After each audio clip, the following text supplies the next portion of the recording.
как отцу. Доверяете? Да. Отлично. Сейчас мы тогда пройдем тест на доверие. Задача простая. Ты встаешь здесь, глаза закрываешь, и ты падаешь. А мы со Святой тебя ловим. Понял? Да.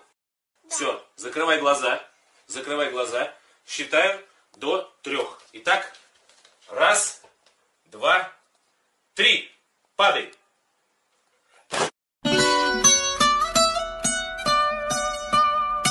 Ay.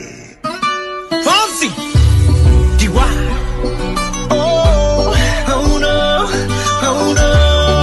Oh, hey. Switch it up.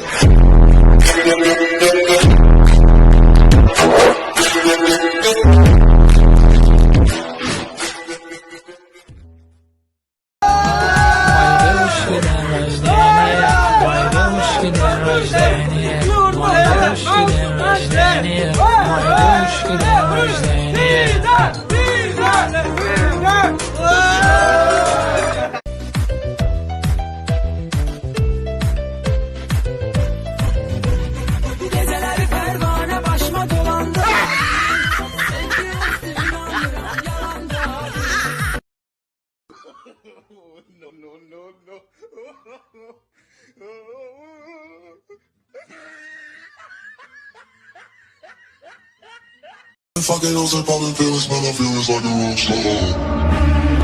I've been fucking hoes and popping pills, man, I feel it's like a rock star.